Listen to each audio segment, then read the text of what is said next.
Preflight for stalling. So the aim of this pre-flight and flight is to understand the expected fuel and behavior of the airplane at low speeds, um, the symptoms of the stall, and the recovery techniques. So behavior of the airplanes at slow speeds is how the airplane responds to low speeds. The symptoms of the stall are not the stall itself, um, but what will happen just before the stall and the recovery techniques of how to recover in different configurations. So the motivation behind today's lesson is you should ideally never stall the airplane. The only time you should stall the airplane is when you're practicing the stalling exercise. So that's why it's really important to recognize the symptoms so you can prevent stalling the airplane altogether. So airplane, so let's say we're in Alpha Bravo Charlie. Type, it is a Warrior. Fuel, so let's say we've done the pre-flight, we've got 132 litres on board, maximum 182 for the Piper Warrior and Piper Archer. Oil, we've got 7 quarts. Flight time is 1 hour. ATIS, we've got information, X-ray. So radio cores, so pardon me, if there is an A0 radio core, I'll get you to do it, but I'd like you to focus on flying. Startup to run-ups will be done by you, sorry. Pardon me. Takeoff will be done by the both of us. So actually, I'll be taking off the airplane, but I want your hands on the controls and feet on the rudder pedals, and don't put any movement. I just want you to get a feel of how to take off the airplane. Departure, practice some of the climbing turns training. So I'll demonstrate straight stall, then I'll hand over to you. Arrival will be done by the both of us. Landing will be done by me.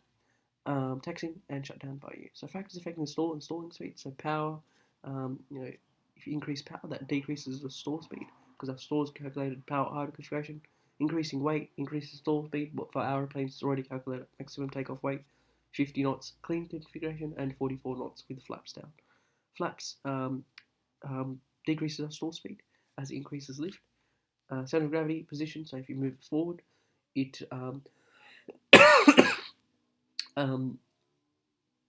increases the stall speed, hampers the stall recovery, but our stall speed's calculated for most forward center of gravity anyways. Another factor is wind and turbulence, so that will increase the likelihood of the stall, especially if the wind is coming at a high angle attack and you're already flying at high angle attack. That will cause it to exceed 16 degrees and stall the airplane. And then another factor is icing and wind damage, so that will increase the stall speed. But lucky for us, we're highly likely to encounter icing. So types of stalls, so we've got the clean, stall powered on recovery, so we'll do that in normal configuration. We use it if we've got power available. Clean stall and powered off recovery, so we use that if you're doing an engine failure or doing or even a practice engine failure and you stall the airplane, you can recover without power. Approach stall, so 100 RPMs, 2-stage flaps, so simulating doing a stall in the approach configuration. And wing drop, so we'll do that in normal configuration. And that's one of the threats that exists, the threat of instinctive reaction to wing drop. You'll be using ailerons, and the management technique will be used rudder in recovery, and the underside aircraft state is an incipient spin. So make sure you use rudder and not ailerons. So those are pre-maneuver checks, so they're hassle checks. So height, make sure we're recovered by 3,000 feet AGL, which is 3,300 feet in the training area. Airframe, park brake off, airplane trimmed, flaps if required.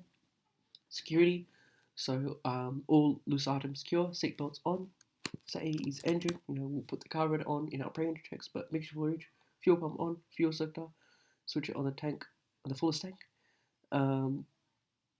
and check your T's, P's and green location, so you're not in a populated area. Clear controlled airspace, you've got a landing site identified, and then you're doing a lookout as well. And that's one of the threats that exist. Where traffic, the management technique will be hassle checks, line return, and the desired aircraft state will be air proximity.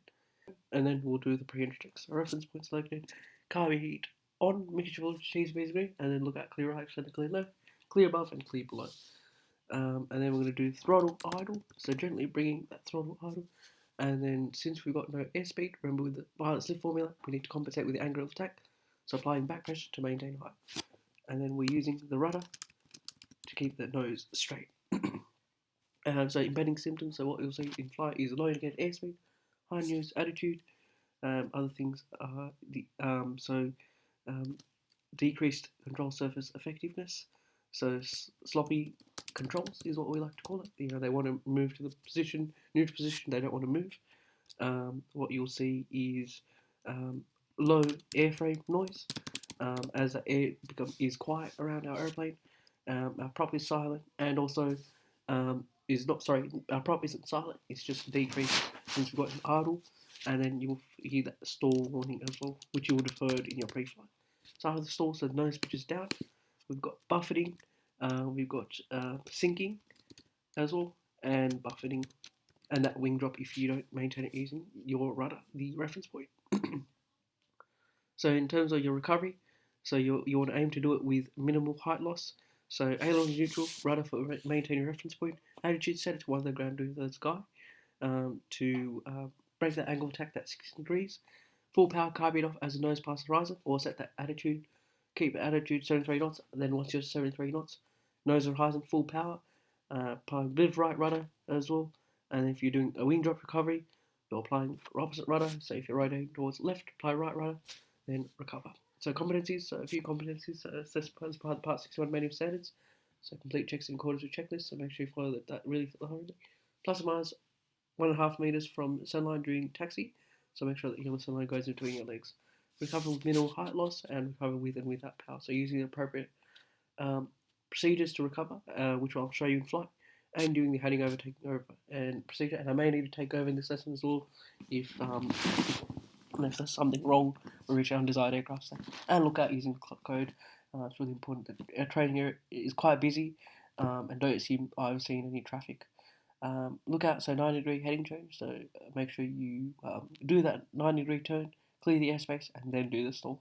Have a good active listening watch. Provides a mental picture of what the traffic is doing in training area. Doing your hassle checks as well. Make sure you follow them thoroughly. Don't miss one of the checks. Engine handling, so applying that carb heat on and off, and make sure you have smooth but firm inputs, because one of the threats is unusual attitudes. The error will be abrupt control inputs, and then desired across it with airframe tone. So you would manage it by having smooth inputs, but firm as well. So thank you all so much for listening to the stalling pre-flight.